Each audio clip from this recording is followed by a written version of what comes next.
Cumplía años y lo festejaba con los míos en mi restaurante favorito, cuando una mesera dejó, con una discreción quirúrgica, un papel doblado junto a mi plato. No beba eso. Su vida está en peligro. Confíe en mí. Sentí el cuerpo helarse. Alcé la vista. Marcus, mi hijo, servía vino con una sonrisa orgullosa. Allison, mi nuera, me observaba con ese gesto amable que siempre me sonó ensayado. El salón rebosaba familias, luces cálidas, aroma a ajo y albahaca. Todo invitaba a bajar la guardia. Pero aquel mensaje convirtió el murmullo del lugar en un zumbido lejano. Fingí normalidad. Me excusé para ir al baño y a puerta cerrada, releí la advertencia hasta casi desgastarla. No había firma, solo urgencia. Al volver, respiré hondo. Marcus hablaba de su trabajo. Allison, rígida, miraba mi copa con una inquietud que ya no podía atribuir a timidez. Cuando mi hijo llamó a la camarera por más pan, aproveché ese parpadeo del mundo, deslicé mi copa y la de Allison en un movimiento pequeño, natural, irrebatible. «Brindemos por esta noche», dije, alzando, como si nada, el vaso que ahora era el suyo. Marcus sonrió, sin sospechas. Allison también brindó, sin notar el intercambio. Probé el vino con la lengua de quien pisa hielo fino. Todo sabía igual, pero nada lo era. Me aferré a la conversación, haciendo tiempo, observando cada gesto, cada microexpresión. Yo tenía 62 años y ese viernes entendí que un cumpleaños podía ser, al mismo tiempo, salvación y prólogo de una verdad insoportable. Pasaron 5 minutos eternos. Allison primero frunció el ceño, luego llevó la mano al vientre con desconcierto. «Me siento rara», murmuró. Marcus saltó de la silla. La inquietud se volvió pánico cuando su piel palideció y un sudor frío le perló la frente. Intentó incorporarse, pero las piernas le fallaron y cayó de nuevo, respirando, a golpes con la mirada vidriosa. Yo permanecí inmóvil, con el corazón desbocado y una certeza helada creciendo por dentro. Ese mal no estaba dirigido a ella, estaba destinado a mí. «Llama a una ambulancia», dije con una serenidad que no sentí. El restaurante se volvió un mapa de voces alarmadas, sillas arrastrándose, pasos apresurados. En la ambulancia, Allison perdió el conocimiento. Los paramédicos trabajaban a toda prisa, y Marcus me apretaba la mano, desorientado. No solté el papel. Era mi ancla y mi prueba. En urgencias, se la llevaron de inmediato. Las luces blancas, el olor a desinfectante, las sillas de plástico, todo parecía diseñado para la espera culpable. Marcus repetía que quizá era una gripe estomacal, una intoxicación. Yo callé. Sabía que no. Cuando por fin llegó un médico joven, con barba y mirada grave, se sentó, mal presagio, y habló sin rodeos. Análisis con niveles peligrosos de digoxina y presencia de alcohol que potenciaba la toxicidad. No era un accidente. Sentí un puño en el estómago. Pregunté si podía mezclarse en una bebida. Asintió. Saqué entonces el mensaje y con manos temblorosas conté todo. La camarera, el aviso, el intercambio de copas. Vi a Marcus desmoronarse por dentro.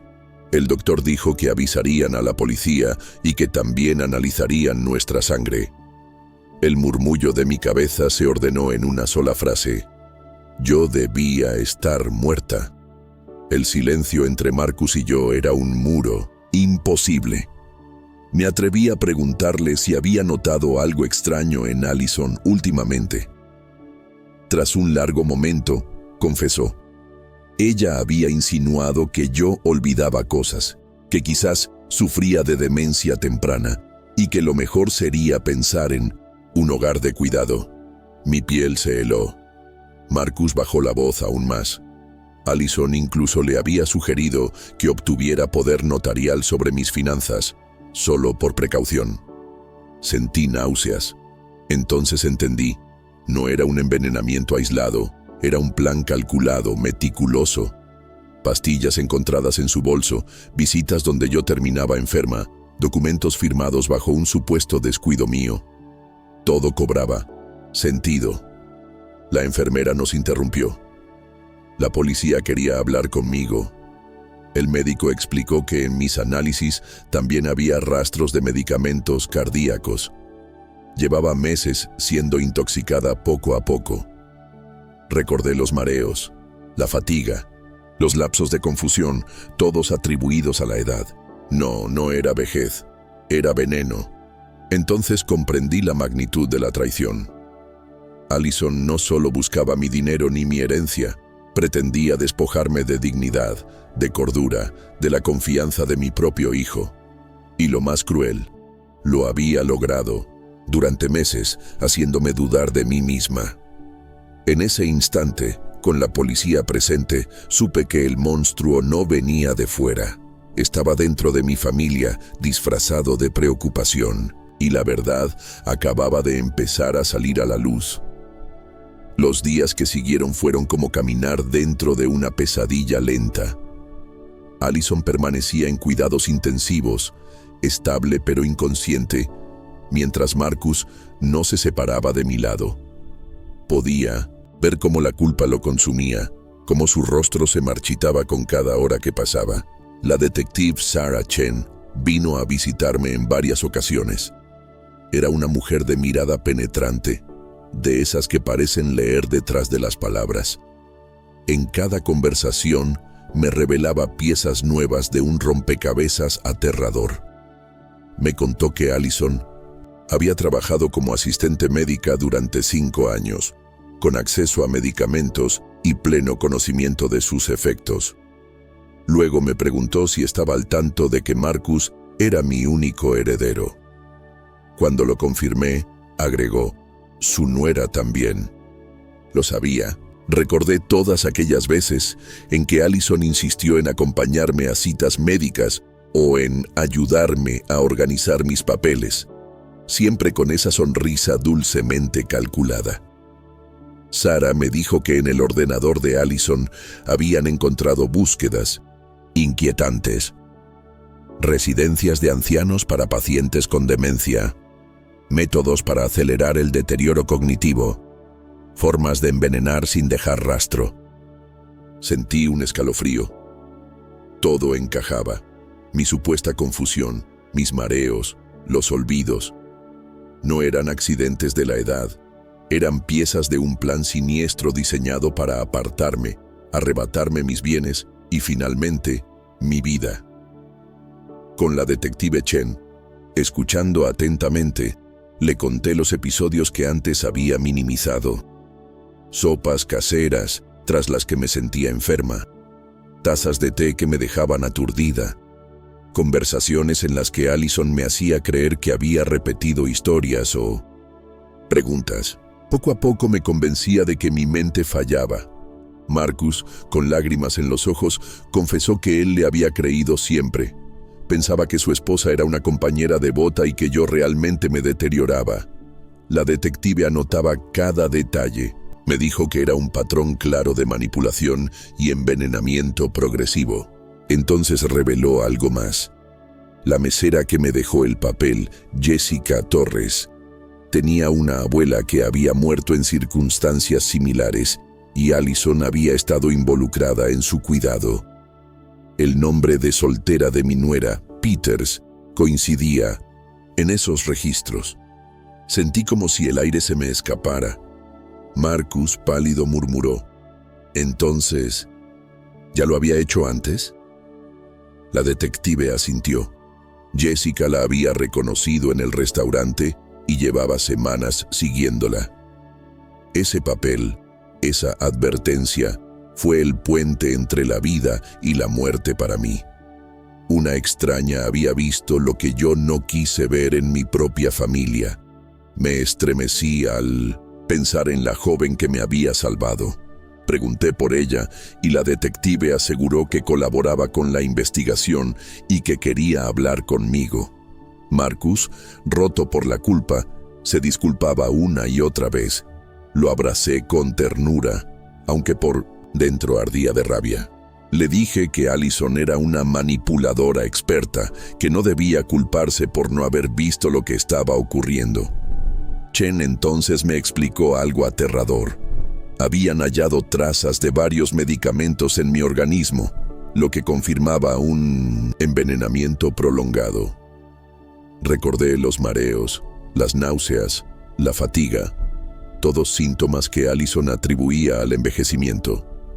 Ella había ido tejiendo su plan, alimentando mis dudas y reforzando mis miedos. Marcus, con voz quebrada, admitió que Allison había empezado a hablar de mi confusión poco después de que yo heredara dinero de mi madre. El golpe de la verdad fue brutal. La codicia había sido el motor de toda aquella pesadilla. Esa noche, mientras intentaba dormir en casa, comprendí que Allison no solo buscaba mi herencia, sino también robarme la dignidad y quebrar el vínculo con mi hijo. Pero no lo había logrado del todo. Yo estaba viva, y la verdad estaba saliendo a la luz. Con el paso de los días, la investigación avanzaba y la detective Chen me reveló que Allison había presionado a Marcus para que yo pusiera mis asuntos legales en orden. Incluso había sugerido que le firmara un poder notarial y que transfiriera mi casa a su nombre. Marcus admitió con vergüenza que había accedido a llevarme documentos que Allison aseguraba venían de mi abogado. Yo recordaba haber firmado papeles en un estado de confusión, inducido por las drogas que ella misma me daba. Esa certeza me estremeció. Había caído en su trampa, pero todavía estaba a tiempo de revertirlo. Decidí que lo primero que haría sería anular cualquier documento que Allison hubiese manipulado. Mientras Marcus y yo hablábamos de acudir al abogado, me invadió una mezcla de furia y alivio. Furia por haber sido engañada de manera tan cruel y alivio porque, pese a todo, seguía viva.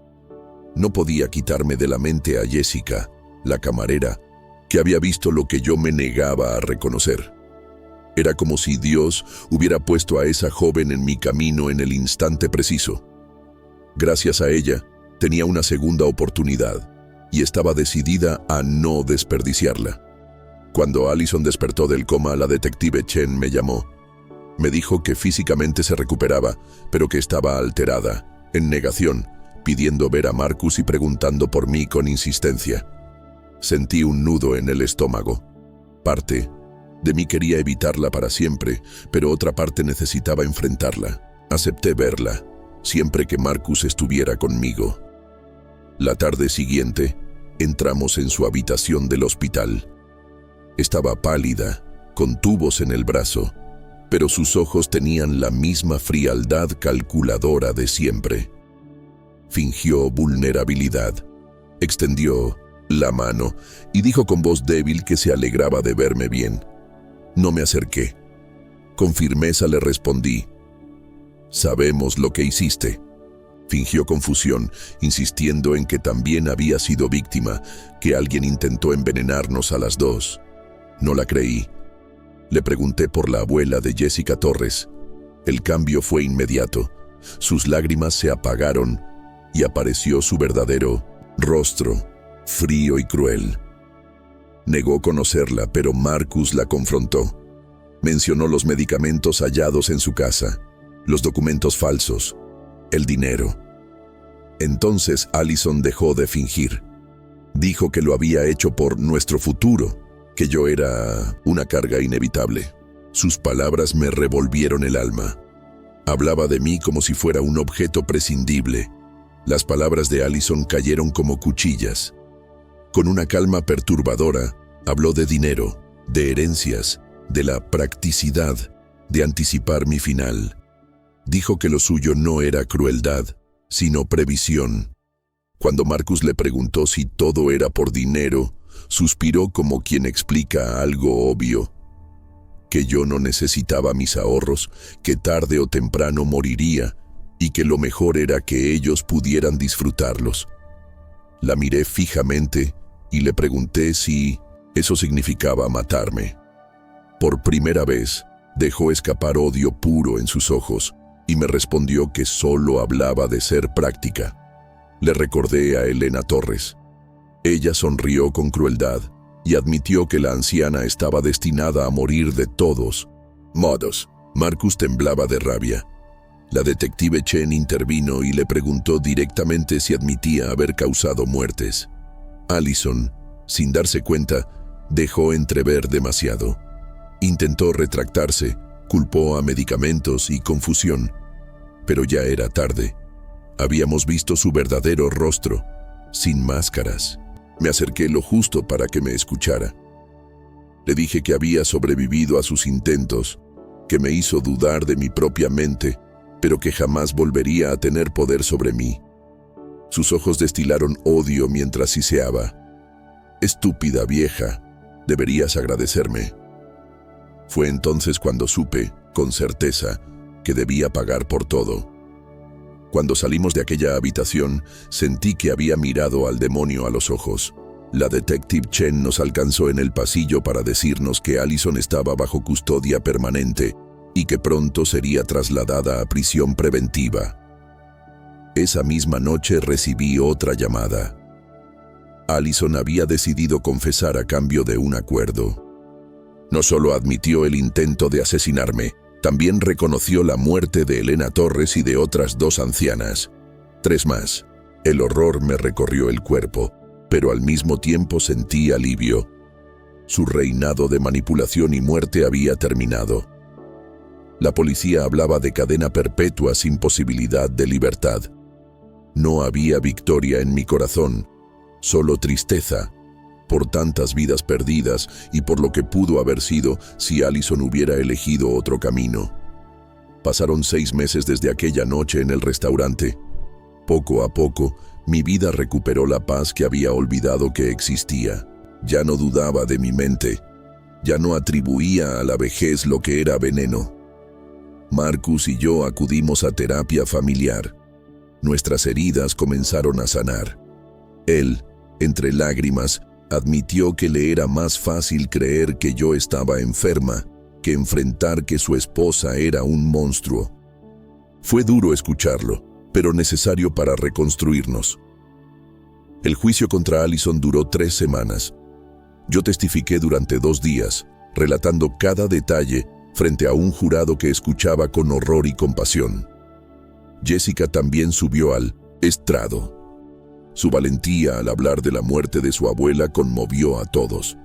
La defensa de Allison intentó presentarla como una enferma mental, alguien incapaz de controlar sus actos. Pero la fiscalía fue contundente. Mostró búsquedas en Internet sobre venenos, documentos falsificados, registros médicos manipulados y un patrón de asesinatos calculados. Cuando el veredicto se leyó, culpable en todos los cargos, no sentí la euforia que imaginaba, sino un vacío inmenso. Una mujer que alguna vez había llamado familia pasaría el resto de su vida entre rejas. Justicia, sí, pero también un duelo por lo que nunca sería. Tras el juicio, decidí mudarme. No podía seguir en la casa donde Allison me había envenenado poco a poco. Encontré un hogar pequeño, junto a un lago, con un jardín que se convirtió en mi refugio.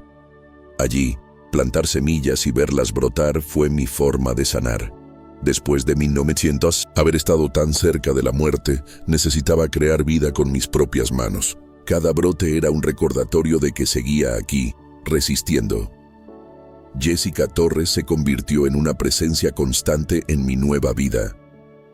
Nos reuníamos para tomar café y poco a poco nació una amistad sincera, tejida por el dolor compartido y la gratitud. Yo la ayudé económicamente con sus estudios de enfermería. Era mi manera de honrar la memoria de su abuela Elena y de agradecerle el haberme salvado.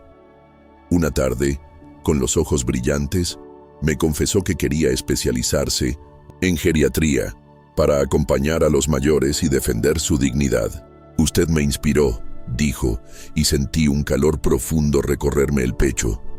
Comprendí entonces que de mi tragedia había brotado algo bueno, un propósito. Comencé a dar charlas sobre mi experiencia, no buscando compasión, sino para alertar a otras familias. Después de cada encuentro, se acercaban personas a contarme historias inquietantes. Ancianos presionados para ceder sus bienes, cuidadores que manipulaban a familias enteras. No podía salvar a todos, pero si mi voz lograba abrir los ojos de alguien, ya valía la pena. La vida, que me había parecido oscura y asfixiante, empezaba a recuperar matices de esperanza. Sentía que mi testimonio podía convertirse en un escudo para otros, y eso me daba fuerzas para seguir adelante. Marcus también comenzó a reconstruir su vida. Conoció a Sara en un grupo de apoyo para familiares de víctimas de crímenes. Al principio me preocupaba que alguien nuevo entrara en nuestra relación frágilmente reparada, pero Sara demostró ser distinta, transparente, honesta y respetuosa. Me trató con calidez genuina, sin máscaras ni intenciones ocultas. Marcus, entre lágrimas, me aseguró que jamás volvería a dudar de mí, que ahora sabía reconocer las señales de manipulación y que siempre confiaría en mi palabra. Yo le respondí que no necesitaba que me protegiera de todo, sino que confiara en mi criterio, porque era más fuerte de lo que ambos pensábamos. Y era verdad. Sobrevivir al veneno, a la traición y a la humillación me había revelado una fortaleza desconocida. Recuperé mis rutinas, volví al yoga, me uní a un club de lectura, incluso tomé clases de pintura. Cada nueva actividad era una victoria sobre el veneno que quiso convertirme en una sombra. Allison había intentado definirme como una anciana frágil, lista para ser despojada de todo. Pero falló. Yo estaba viva, más lúcida que nunca y decidida a disfrutar cada día como un acto de resistencia contra el olvido y la manipulación. Una tarde, trabajando en mi jardín, encontré una carta en el buzón. La letra era inconfundible. Allison. Me escribía desde prisión. Dudé en abrirla, pero la curiosidad pudo más.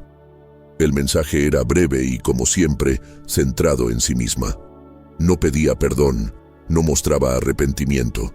Se quejaba de las condiciones carcelarias y terminaba con una frase absurda. Espero que aprecies el favor que traté de hacerte. Sonreí con ironía. Incluso tras confesar asesinatos, seguía viéndose como una especie de salvadora. Esa carta fue la prueba final de su egocentrismo y la quemé en mi chimenea esa misma noche, viendo cómo las llamas reducían sus palabras a cenizas. Fue un acto simbólico. El último lazo de poder que había tenido sobre mí desaparecía en humo. Al día siguiente, mientras tomaba café en el porche de mi nueva casa y veía salir el sol sobre el lago, reflexioné sobre todo lo que había perdido y lo que había ganado. Perdí la inocencia de creer que la bondad siempre es recompensada. Perdí meses de tranquilidad, pero gané algo más importante: la certeza de mi propia fuerza y la convicción de que ninguna traición, por más cercana que sea, puede destruirme del todo. Ese domingo, como cada semana, Marcus vino a almorzar conmigo. Recuperamos una tradición antigua: cocinar juntos, como cuando él era niño. Mientras cortábamos verduras y reíamos por tonterías, sentí que la vida me estaba devolviendo lo que Allison había intentado arrebatarme. Pensé en Elena Torres y en las otras víctimas que nunca tuvieron mi suerte. Su memoria vivía en mí y en Jessica, en cada charla que dábamos, en cada persona que aprendía a reconocer señales de abuso. A mis 62 años descubrí que la vida puede volverse pesadilla en un segundo, pero también puede transformarse en belleza inesperada. La clave está en no rendirse, en seguir luchando aunque parezca que no queda esperanza. Me miro al espejo y ya no veo a una víctima, sino a una guerrera. He sobrevivido a un intento de asesinato de mi propia familia, y he salido más fuerte. Cada amanecer, cuando despierto sana, libre y con mi dignidad intacta, siento que esa es mi venganza más dulce contra quienes quisieron destruirme. Soy Gloria Morrison y esta es mi historia. Un recordatorio de que incluso en la traición más oscura, siempre existe la posibilidad de renacer. Los detectives continuaron indagando sobre las acciones pasadas de Allison.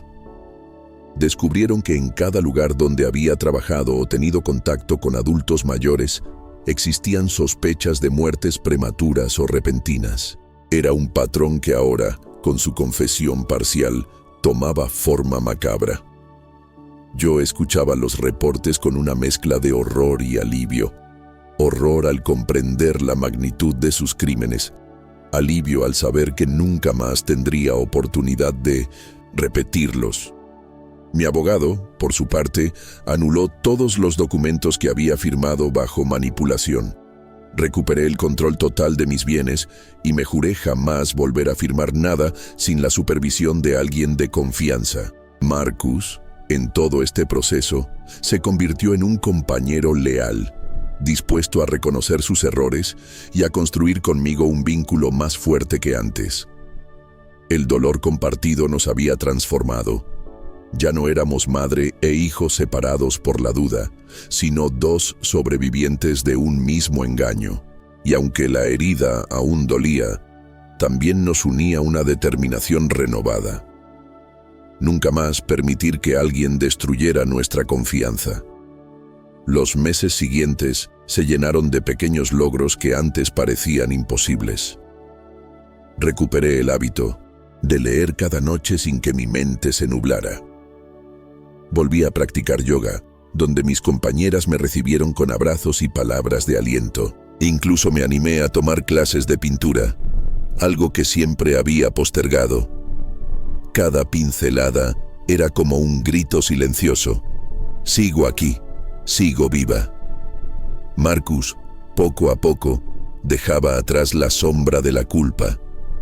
En nuestras terapias familiares, aprendimos a hablar sin miedo, a reconocer cómo Allison había jugado con nuestras inseguridades más profundas. Una vez me dijo, «Mamá, si aceptaba que tú estabas enferma, podía sentirme útil cuidándote.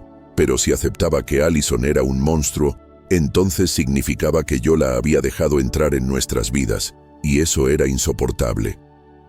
Comprendí que él también había sido víctima, atrapado en una red de manipulación tan hábil que casi nos destruye a los dos.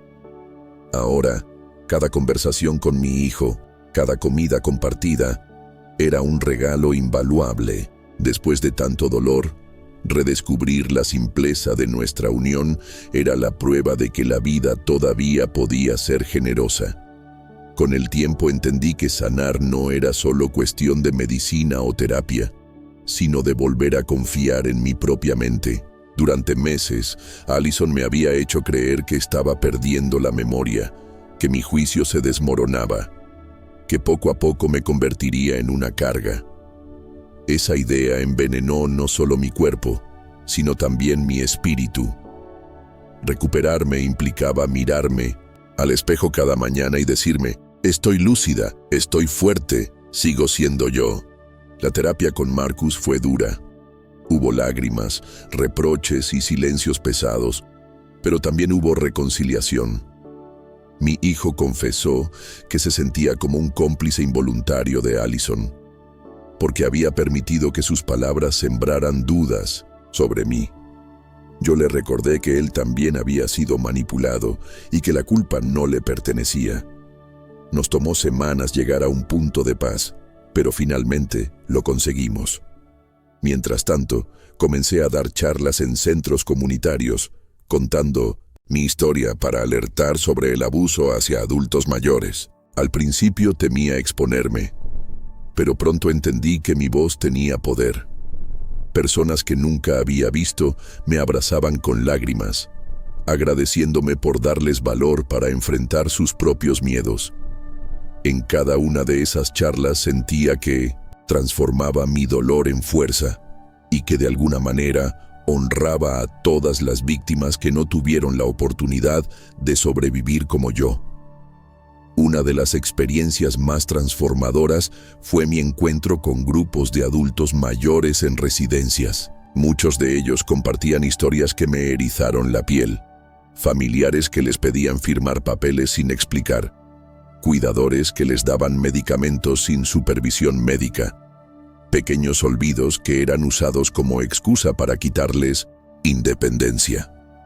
Cada palabra me recordaba mis propios días oscuros, cuando Allison me miraba con falsa ternura y me hacía creer que yo estaba confundida. En cada rostro veía un reflejo de lo que pude haber sido. Una mujer despojada de dignidad, encerrada en un hogar donde mi voz no tendría peso. Eso me dio más fuerza para hablar, para alzar la voz no solo por mí, sino por todos ellos. Marcus empezó a acompañarme a algunas charlas.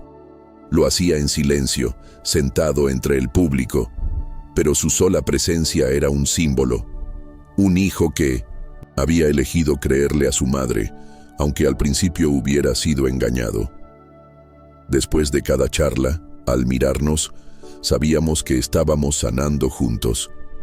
Me conmovía ver cómo ahora era él quien defendía con pasión el derecho de los ancianos a ser escuchados y respetados. La herida aún dolía, pero el propósito la estaba cicatrizando.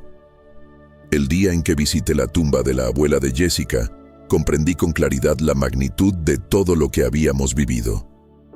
Llevamos flores juntas, en silencio, y mientras ella acomodaba los ramos, me contó entre sollozos cómo su familia había creído que Elena sufría demencia natural. Yo la veía tan clara, tan viva, pero Allison nos convenció de lo contrario. Murmuró con la voz rota. La abracé y sentí que compartíamos un mismo duelo. Ella por la abuela que perdió, yo por los meses en que me robaron la confianza en mí misma. Ese día le prometí que la memoria de Elena viviría en cada palabra que pronunciara, en cada advertencia que hiciera a otros. Al regresar a casa, encendí una vela en mi sala y pensé en todas las víctimas invisibles que habían quedado en silencio. Allison había querido convertirme en una más de ellas, pero falló. Yo estaba viva y tenía la obligación moral de hablar. Aquella noche, Marcus me acompañó en la oración. Por primera vez en mucho tiempo, lo sentí realmente cerca, no como un hijo que dudaba de mí, sino como un aliado. Cuando cerramos los ojos juntos, entendí que, aunque el veneno casi nos destruye, también había tejido entre nosotros una nueva fortaleza que nadie podría romper. Los meses pasaron y cada amanecer, en mi nueva casa junto al lago se convirtió en un recordatorio de que seguía aquí, de pie. Me levantaba temprano, preparaba café y observaba el reflejo del sol en el agua. Había aprendido a valorar la calma, esa que antes daba por sentada. El jardín florecía con colores intensos, como si la tierra misma me estuviera devolviendo la vida que Allison intentó arrebatarme. Jessica venía a visitarme a menudo. Conversábamos durante horas sobre sus estudios de enfermería y sobre su decisión de especializarse en geriatría. Me decía que quería ser la clase de profesional que protegiera a los ancianos en lugar de convertirlos en víctimas. Eso me llenaba de esperanza. De mi dolor había brotado una vocación noble. Por otro lado, Marcus había logrado recuperar la alegría en pequeños gestos. Cocinábamos juntos los domingos y en cada receta compartida revivíamos momentos de cuando era niño. Ese vínculo, que estuvo a punto de romperse, se volvió más fuerte que nunca. A veces lo miraba y pensaba en todo lo que habíamos atravesado: la traición, la duda, la manipulación. Y sin embargo, allí estábamos, juntos, más unidos que antes. Era la prueba de que incluso del veneno más cruel puede brotar nueva vida.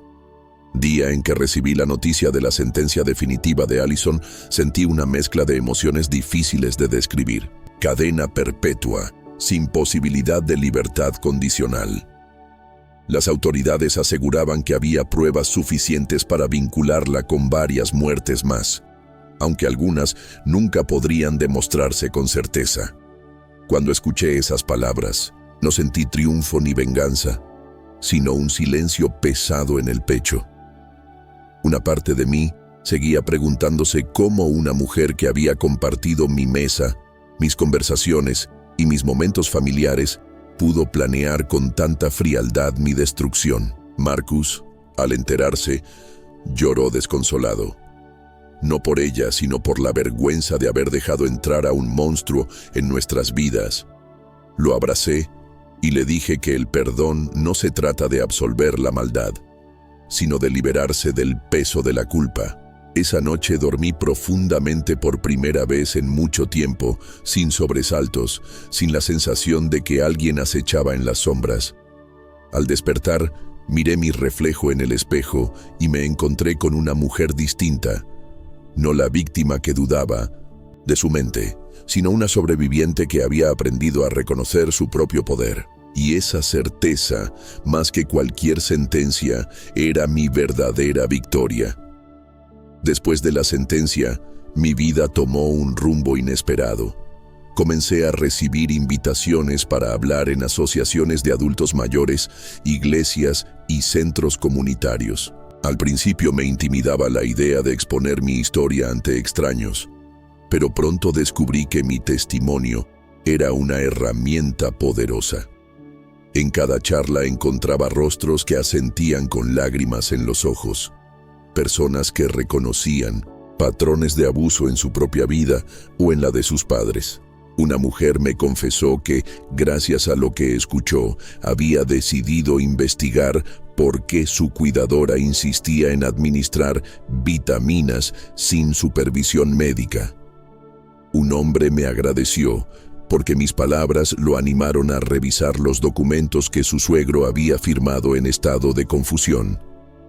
Me di cuenta de que mi experiencia, aunque dolorosa, podía convertirse en un escudo para otros. Jessica, que ya estaba en la etapa final de su carrera de enfermería, a veces me acompañaba. La veía hablar con pasión sobre su vocación y me sentía orgullosa de ella como si fuera mi propia nieta. Saber que de tanto sufrimiento había nacido una semilla de esperanza era lo que me daba fuerzas para seguir adelante. No podía cambiar el pasado, pero sí evitar que la historia se repitiera. Con el paso del tiempo también comprendí que debía permitirme disfrutar de la vida sin sentir culpa. Durante meses viví en estado de alerta, como si cualquier momento de alegría fuese una traición a lo que había sufrido. Pero un día, mientras pintaba un paisaje del lago, me descubrí sonriendo sin razón aparente. Era una sonrisa auténtica, nacida del simple hecho de estar viva. En ese instante, entendí que la verdadera victoria no estaba en ver a Allison tras las rejas, sino en recuperar mi capacidad de gozar las pequeñas cosas. El aroma de las flores, el calor del sol en la piel, la risa de Marcus cuando recordábamos anécdotas de su infancia. También empecé a construir nuevas amistades en el club de lectura y en mis clases de yoga. Personas que no me conocían como la víctima, sino como Gloria, una mujer que compartía sus pasiones y sueños. Sentí que renacía una parte de mí que Allison había intentado sofocar, la mujer independiente, creativa, capaz de reinventarse. Ya no era solo sobrevivir, ahora era vivir de verdad. Y con cada día que pasaba, me convencía más de que ningún veneno podía destruir el espíritu de alguien decidido a seguir adelante. Una mañana recibí otra carta desde la prisión. Era de Allison nuevamente. Esta vez no había insultos ni amenazas veladas, sino un intento torpe de justificarse. Decía que había crecido en un ambiente duro, que nadie la había cuidado y que había aprendido a ver a las personas mayores como un medio para asegurar su estabilidad. «Yo no quería hacerte daño», escribió. «Solo quería que Marcus y yo tuviéramos una vida sin preocupaciones». Al leer esas palabras, me invadió una oleada de rabia. No porque tratara de excusarse, sino porque aún se atrevía a disfrazar su crueldad de amor. Guardé la carta por un momento, pero al final decidí destruirla, igual que la primera. No quería que su voz siguiera entrando en mi casa, ni siquiera a través del papel. Esa noche, frente al fuego, mientras veía cómo las cenizas se alzaban, en el aire comprendí algo. No debía gastar un segundo más de mi vida intentando entenderla. No iba a encontrar redención en sus palabras, porque no la había. Mi misión no era comprenderla, sino asegurarme de que jamás pudiera volver a lastimar a nadie más. Ese acto de soltar, de dejar que las llamas consumieran sus mentiras, me liberó de un peso que llevaba meses arrastrando. Fue como cerrar una puerta definitivamente y abrir otra hacia mi futuro. Con el tiempo, mi vida adquirió un ritmo nuevo, lleno de rutinas que me recordaban que la paz aún era posible. Cada mañana comenzaba con una caminata alrededor del lago. El sonido del agua golpeando suavemente la orilla me daba serenidad. Después, trabajaba en mi jardín, donde las flores se convirtieron en un símbolo de resistencia. Cada brote que emergía de la tierra era un recordatorio de que incluso después del invierno más cruel, la vida encuentra manera de renacer. Jessica venía seguido, y en sus visitas me hablaba con entusiasmo sobre su práctica clínica. La veía tan apasionada, tan determinada a proteger a los mayores, que me llenaba de orgullo como si fuese mi propia nieta. A veces me confesaba que aún soñaba con su abuela, y yo le tomaba la mano para recordarle que su lucha estaba honrando esa memoria. Marcus, por su parte, había cambiado profundamente. Ya no era el hombre inseguro que dudaba de mis palabras. Ahora era un hijo atento, presente y dispuesto a reconocer sus errores. Los domingos en mi casa se volvieron un ritual sagrado. Cocinábamos, juntos, reíamos, recordábamos anécdotas antiguas y, poco a poco, reconstruíamos la confianza rota. Era como si, tras sobrevivir a la oscuridad, la vida nos estuviera dando la oportunidad de escribir una historia nueva, una donde el amor y la verdad tuvieran la última palabra. Hubo un momento clave en mi proceso de sanación que nunca olvidaré. La primera vez que regresé al restaurante donde ocurrió todo, pasaron casi 8 meses desde aquella noche. Y aunque la sola idea de entrar me provocaba escalofríos, sentí que debía hacerlo para cerrar un ciclo. Marcus insistió en acompañarme, y juntos atravesamos la puerta de ese lugar que había sido escenario tanto de celebración como de traición.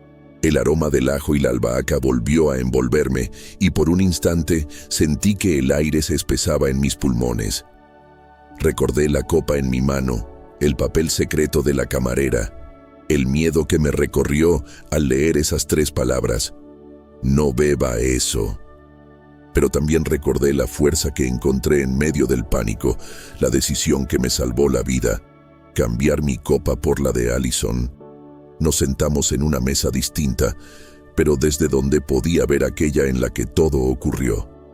El mesero nos atendió con normalidad, sin sospechar el torbellino de emociones que yo estaba conteniendo. Marcus me tomó la mano y me dijo con voz firme: «Mamá, este lugar no tiene poder sobre ti, no más». Y en ese instante entendí que tenía razón. El mal no estaba en las paredes, ni en las copas, ni en el vino. El mal había estado en el corazón de alguien que eligió traicionar, manipular y destruir. Después de comer, pedí hablar con la gerente del restaurante. Le agradecí por la valentía de Jessica aquella noche, por permitir que actuara sin miedo y me salvara. La gerente se emocionó y me contó que Jessica estaba por terminar sus estudios de enfermería y que gracias a lo ocurrido había recibido apoyo de muchas personas que admiraban su coraje. Escuchar eso me dio paz. De un acto de maldad había nacido una cadena de bondad que seguía creciendo. Al salir del restaurante, respiré hondo, como si expulsara de mi cuerpo meses de angustia acumulada. Comprendí que regresar allí no había sido un castigo, sino un triunfo. Era la prueba de que Allison no había conseguido arrebatarme lo más importante: mi capacidad de mirar al frente sin vivir prisionera del pasado.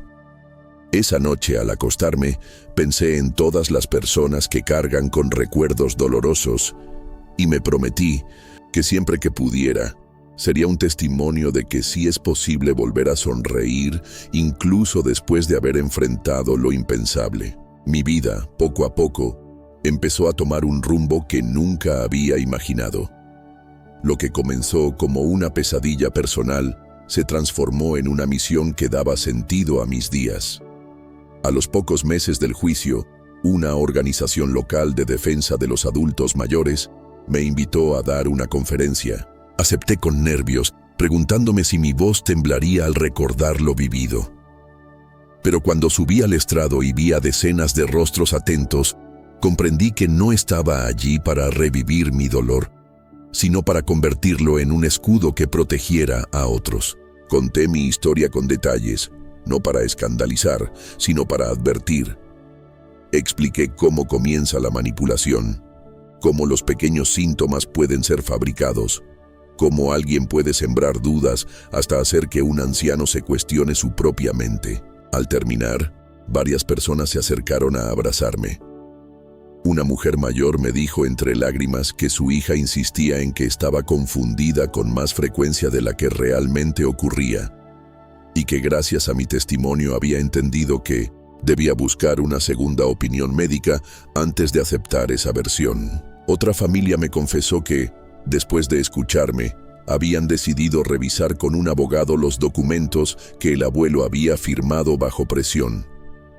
Me di cuenta entonces de que cada palabra mía podía significar una diferencia entre la vida y la muerte, entre la dignidad y el abuso. Jessica también asistió a esa conferencia. Cuando hablé de su intervención aquella noche en el restaurante, la aplaudieron de pie. Ella se sonrojó, pero yo sabía que se sentía orgullosa.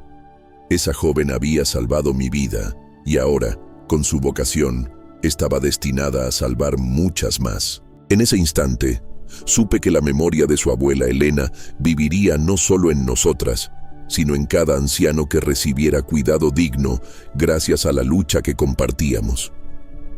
Esa noche, de regreso en mi casa, me senté en mi porche frente al lago. El cielo estaba despejado y las estrellas parecían más brillantes que nunca. Pensé en mi vida antes de todo esto, en mis rutinas tranquilas, en la falsa seguridad de creer que el mal solo estaba lejos, nunca dentro de la familia. Y luego pensé en la mujer que era ahora, una sobreviviente, una voz fuerte, alguien que había transformado su dolor en propósito.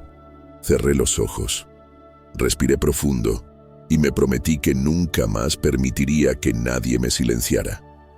6 meses después del juicio, mi rutina ya no era la de una víctima, sino la de alguien que había decidido vivir plenamente. Me despertaba temprano, caminaba por la orilla del lago y luego me dedicaba a mi jardín, donde cada planta parecía contarme que la vida siempre encuentra la manera de renacer. Los domingos con Marcus se convirtieron en una tradición renovada. Cocinábamos juntos, compartíamos recuerdos de su infancia y descubríamos nuevas formas de disfrutar nuestra compañía. Lo veía distinto, más maduro, más consciente del valor de la verdad y de la confianza. Un día, mientras cortábamos verduras para preparar una sopa, me dijo: «Mamá, sé que nunca voy a perdonarme del todo por haberte dudado, pero quiero que sepas que aprendí la lección más importante de mi vida. Siempre escuchar tu voz antes que la de cualquiera». Sus palabras me hicieron llorar, no de tristeza, sino de alivio. Jessica también se convirtió en parte esencial de mi vida. Venía a verme cada semana, y en esas visitas me hablaba de sus prácticas clínicas. Su pasión por proteger a los ancianos era inspiradora. La veía como la nieta que nunca tuve, y a veces ella me decía que me veía como la abuela que perdió. Ese vínculo nos dio a ambas una sensación de familia elegida, una que no nace de la sangre, sino de la solidaridad y el amor compartido. Una tarde, después de una de nuestras charlas comunitarias, una pareja mayor se acercó a agradecerme. Me contaron que, tras escuchar mi historia, habían descubierto que su cuidadora estaba manipulando los medicamentos del esposo. Lo confrontaron a tiempo y lograron evitar una tragedia. Esa noche, en mi cama, comprendí que todo mi dolor, toda mi lucha, había encontrado propósito. Allison había intentado convertirme en una víctima silenciosa, pero en lugar de eso me transformó en una voz para los que no podían hablar. Y esa era mi mayor victoria.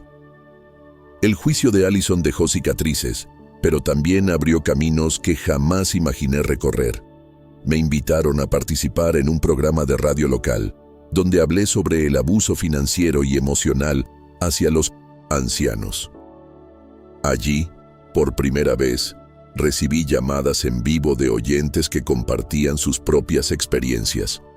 Una mujer contó que su yerno la presionaba para firmar documentos. Otro hombre dijo que sospechaba que su madre estaba siendo medicada, innecesariamente por su cuidadora. Al escucharlos, confirmé que mi voz no era solo testimonio, sino una herramienta de prevención. Desde entonces, comencé a colaborar con campañas de sensibilización, grabando mensajes para difundir en hospitales y centros de cuidado.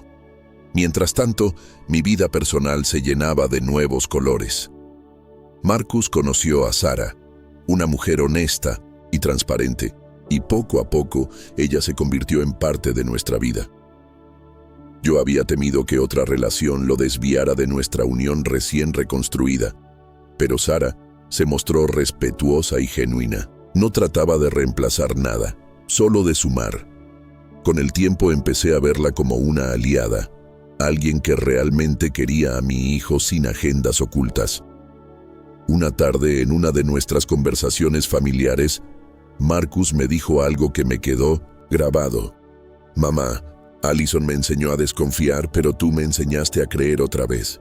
Me salvaste no solo la vida, sino la fe en mí mismo». Sentí que ese era el cierre que necesitábamos. El veneno que casi nos destruye había dejado huellas, sí, pero también había fortalecido raíces más profundas entre nosotros. Y yo estaba decidida a cuidar esas raíces como cuidaba cada flor de mi jardín. Los años siguientes me demostraron que la resiliencia no es solo una palabra, sino un modo de vida. Seguí participando en charlas, en programas comunitarios y en talleres educativos. Cada vez que alguien se me acercaba para decirme «Gracias», su historia me abrió los ojos. Sentía que un pedazo del dolor que cargaba se transformaba en luz. Jessica, ya graduada como enfermera, comenzó a trabajar en una clínica geriátrica. La primera vez que la visité en su uniforme blanco, con la credencial colgando y esa sonrisa llena de convicción, sentí orgullo genuino, como si la vida me hubiera regalado una nieta. Ella me abrazó y me susurró: «Esto también es por ti y por la abuela». Su vocación era la prueba de que del dolor más profundo podía nacer una misión noble.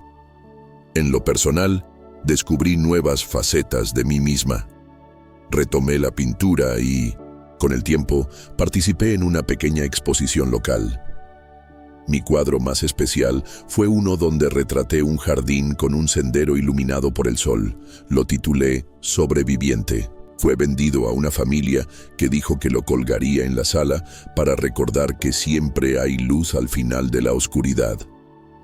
Ese gesto me conmovió hasta las lágrimas.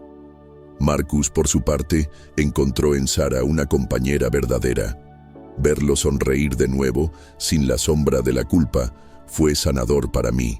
A menudo venían a casa los domingos y cocinábamos los tres juntos.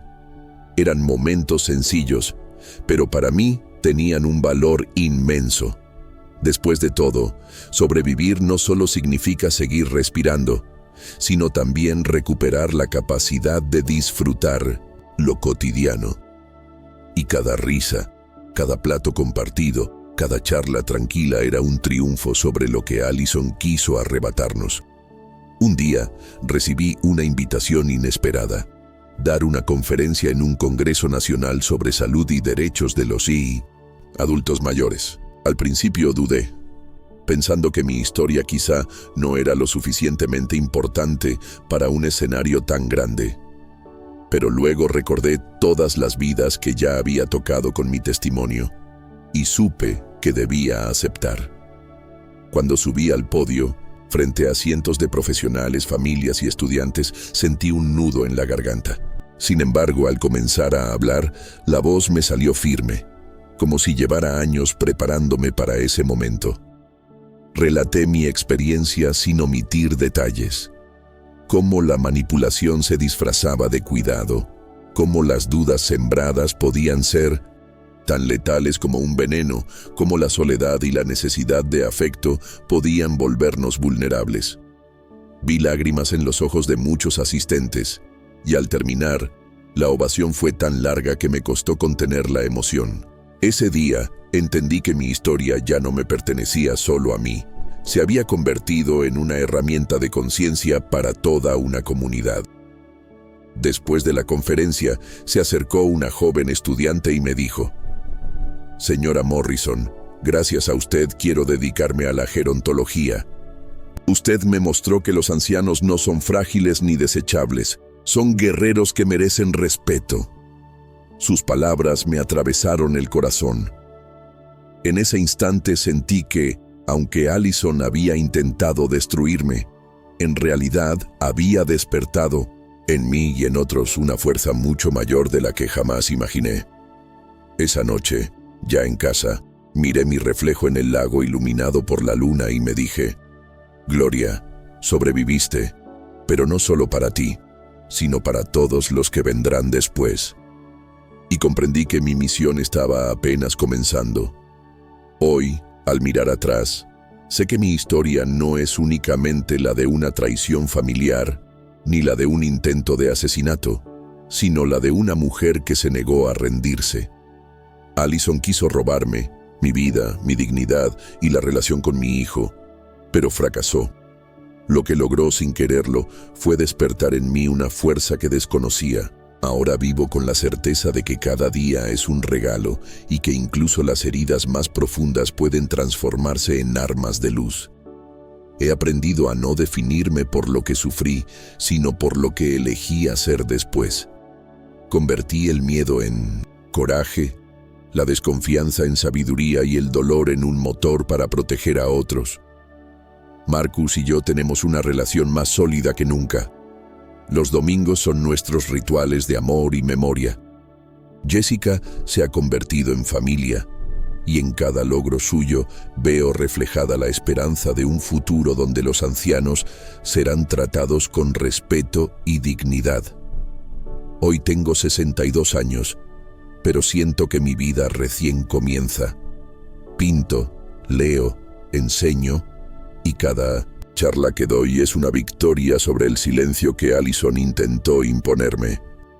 Mi nombre es Gloria Morrison, y ya no me considero víctima, sino guerrera. He aprendido que la venganza más dulce no es ver caer a quien te quiso destruir, sino levantarte más fuerte, más libre y más luminosa que nunca. Y mientras respire, esa será mi verdad.